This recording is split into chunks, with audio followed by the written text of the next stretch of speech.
You glance down at your phone again. The light still red. That little screen pulls you in, even when nothing new waits there. Why do you keep pulling away from the moment, reaching for distraction?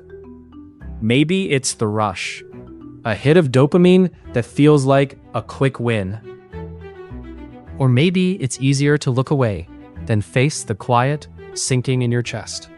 What you don't notice is how this habit rewires your mind, tightening a loop you barely sense.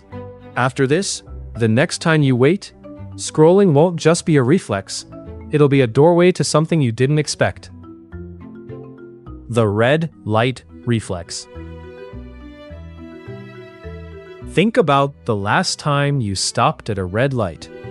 The car in front inches forward, then stops again.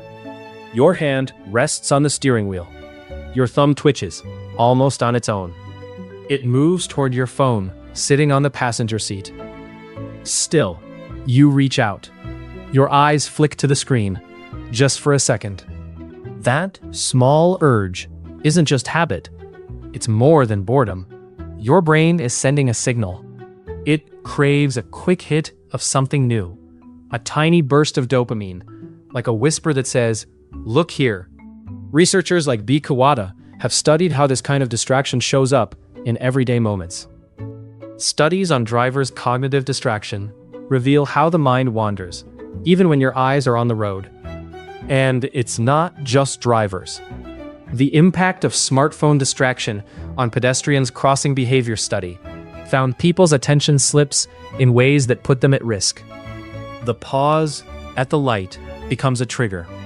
That twitch of your thumb? A reflex, not so different from blinking. You might wonder why a moment that should be still, quiet, pulls you toward distraction. What is it about waiting that feels so unbearable?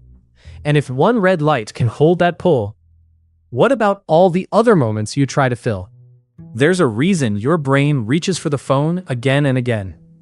But what if this reflex is more than a craving for novelty? What if it's also a way to shield yourself from something else? Distraction as a shield. But picture this. You're stopped at the red light, that dull glow of the dashboard in front of you. A thought slides in. Maybe a call you forgot to make, or a worry about rent due next week. It nudges at the back of your mind, slow but steady. Your fingers twitch, and suddenly your phone is awake in your hands. The screen brightens, pixels sharp against the dim car interior. You scroll, up, down, up again. The worry waits outside that glow. Your eyes don't have to meet it. The screen becomes a curtain, a barrier against whatever weight you're not ready to carry. You're not trying to be productive, not escaping boredom, just not wanting to feel that raw edge of discomfort. It's quieter here, inside this stream of images and words. But every glance away stacks another layer of distance between you and the thing that called for your attention. Like putting a piece of tape over a crack in the wall. It hides the damage for a time. What if that tape holds you longer than you think? What happens when you want to pull it back? The light changes. You tuck the phone away, but the weight, it's still there, just out of sight, waiting. And then you check again. The screen pulses with new notifications. A loop you barely notice starting all over. What draws you back? Before you even ask yourself. Birla R., in his work on cultural distractions, points out how these small escapes become a quiet trap. You don't see the pull until you're already caught in it. The feedback trap. You're waiting at a red light. The engine hums low in the heat. Your phone buzzes. A friend liked your post. You tap it. Then another. 5 alerts in 3 minutes. Each one hits like a small jolt. A quick shot of something close to approval. You scroll down, chasing that spark again. It's not just the likes. It's the worry. What if you miss out on a chat, a moment, something important? That little tug pulls you deeper. Like a fishing line, just tight enough to keep you hooked. It's a loop made to catch your attention and hold on tight. Kay Broom once wrote about how certain colors, like yellow, grab our eyes, pulling us in without us even knowing. Social media works like that too. You tell yourself it's your choice, but really, it's a system tuned into something older, waiting to see what you do next. Researchers like Anay Sobhani have studied how distractions, even while crossing streets, can change how we act. You look up, the light's still red. Your fingers don't stop. There's always one more update, one more sign you're still connected. Makes you wonder, has distraction always pulled like this? Or is this new? Distraction isn't new. Think about a quiet evening in a 1950s living room. The radio hums softly in the corner.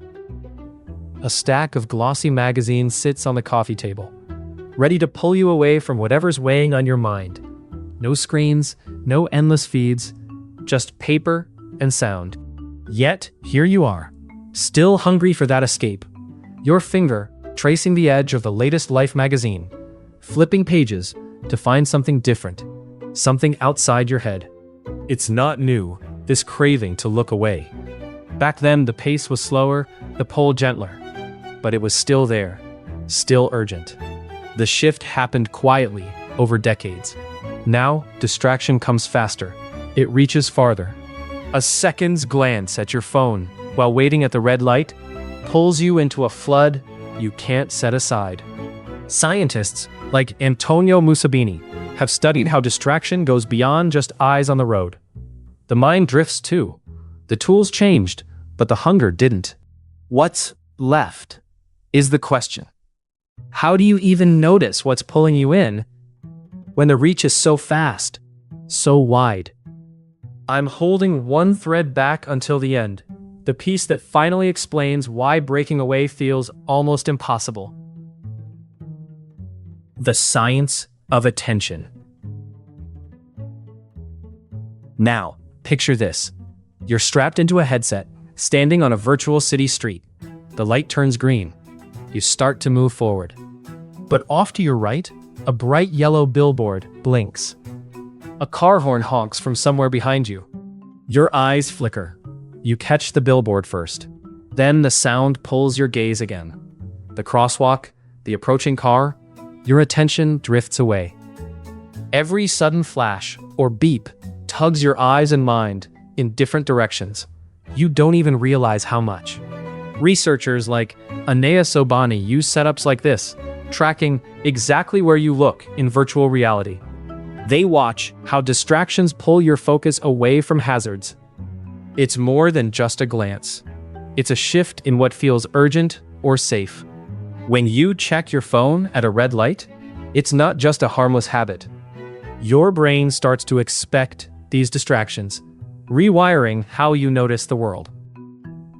Joy Enomoto once talked about how our minds get trained to chase these little hits of attention, rewiring what grabs us and when.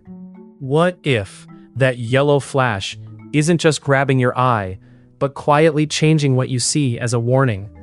The question lingers, pulling you toward the next moment. Why does yellow have that power? Why yellow grabs you? You're stopped at a red light. Your phone lies on the passenger seat. You don't reach for it. Not yet. Then, out of the corner of your eye, a flash of yellow. Bright, sharp. Maybe a construction sign or a taxi's blinking roof. You try to keep your eyes on the road, but the yellow drags your attention away. It's not just a color. It's wired into your brain to grab you, almost without asking. That yellow isn't just cheerful. It's a signal your mind can't easily ignore. Back in 2018, a paper called Yellow Aesthetic, Why We're Drawn to the Color Yellow, explored this pull. It showed how yellow stands out because it's rare in nature. It also warns you to pay attention. So even when you want to stay present, waiting at that light, phone untouched, the color sneaks in. It breaks your focus. Like a backstage pass for distraction. It lets your mind wander without you noticing. You might brush it off, but that moment already pulled your thoughts somewhere else. What if that's only the start? What other signals quietly drag you deeper into distraction? Stories behind the scroll. But imagine this moment. Your phone lights up while you wait at the red light. You scroll. Then you freeze. A face comes to mind. Someone you talked past yesterday. Eyes not quite meeting. The conversation cut short by your thumb chasing another post. The sting isn't just guilt. It digs deeper. You remember the warmth lost, the chance to truly see someone slipping away. That pocket buzz holds more than noise. It carries the weight of what you're missing, a quiet pull towards something real. Back in 2011, a piece called "Might As Well Face It, We're Addicted to Gandhi" named this pull. How distraction isn't just escape. It's our silent cry for presence and meaning. You feel it in the low hum of the engine, the red glow on your fingers. Beneath the endless scroll, there's a longing, a hope folded inside the distraction, waiting. But what if that hope is also a question you haven't dared ask yet? You glance down at your phone again, the light still red. That urge to check, to escape the moment. It's wired deep. Dopamine pulls you like a tide. And sometimes, it's just easier to avoid what's uncomfortable or dull. But you're not powerless over this. Knowing why the distraction calls you lets you decide when to look up, when to hold space for something real. What moments deserve your full attention? The next time you find yourself reaching, just pause, breathe, see the choice in front of you. And maybe, just maybe, let yourself stay.